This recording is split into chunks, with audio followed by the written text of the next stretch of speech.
முள்ளங்கியில அவ்ளோ சத்துக்கள் இருக்குங்க. அதுலயும் அதுக்கு மேல இருக்க கீரையில ரொம்ப ரொம்ப சத்து இருக்கு. ஸோ நான் இத வச்சு ஒரு கிளியர் சூப் பண்ணி காட்டப் போறேன். ஸோ பாப்போமா? எப்படி செய்றதுன்னு? ஸோ இதுக்கு ஒரு பேன் வச்சுக்கோங்க. அண்ட் 1 கியூப் ஆஃப் பட்டர் போட்டுக்கோங்க. இத நல்லா மெல்ட் ஆக்கிக்கோங்க.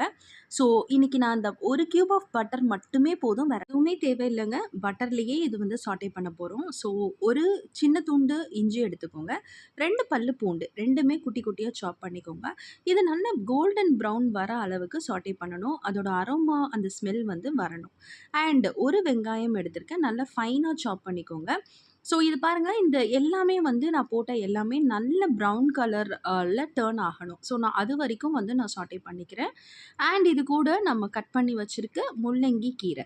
குட்டி குட்டியா ஃபைனா சாப் பண்ணிக்கோங்க. ஸோ தட் அது அந்த சூப் குடிக்கிறப்ப கொஞ்சம் நல்லாயிருக்கும். அண்ட் அத கடிக்கிறப்ப சூ பண்றப்பவும் ஒரு பெருசா இருந்தோம் அப்டின்னா, சூ பண்ண கஷ்டமா இருக்கும். அதனால குட்டி குட்டியா சாப் பண்ணிக்கோங்க. ஸோ இது வந்து கொஞ்சம் டைம் எடுத்துக்கும். ஏன் அப்டின்னா, நம்ம வந்து நம்ம ஜென்ரலி கீரை வந்து பாயில் பண்றோம் அப்டின்னா, கொஞ்சம் தண்ணி ஊத்தி பாயில் பண்ணுவோம்.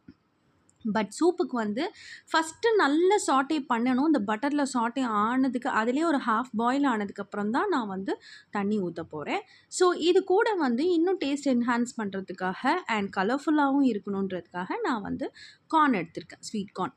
ஸோ ஜென்ரலாவே கிளியர் சூப்ல வந்து பார்த்தீங்கன்னா, இந்த மாரி ஸ்வீட் கார்ன் போடுவாங்க. அது ரொம்ப பார்க்கவும் அண்ட் சாப்பிடவும் ரொம்ப நல்லாயிருக்கும்.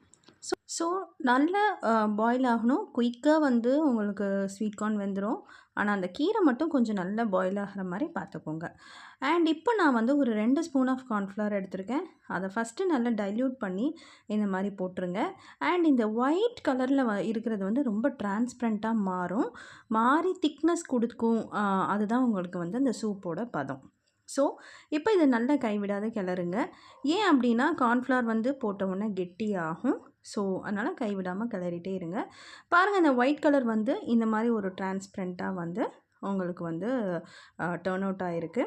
ஸோ, இப்போ இத வந்து நல்லா வந்து மிக்ஸ் பண்ணிட்டு, இதுக்கான உப்பு வந்து நான் எப்பயுமே உப்பு வந்து ஃபைனலா தான் போடுவேன். ஸோ, சால்ட் வந்து ஃபைனலா போடுறது தான் நல்லது. அண்ட் இதுக்கு மேல கொஞ்சமா பெப்பர் பண்ணி போடுறப்ப, அது வந்து ரொம்ப டேஸ்ட்டா இருக்கும். ஸோ, சூப்னாலே பெப்பர் இருக்கணும் இல்லையா?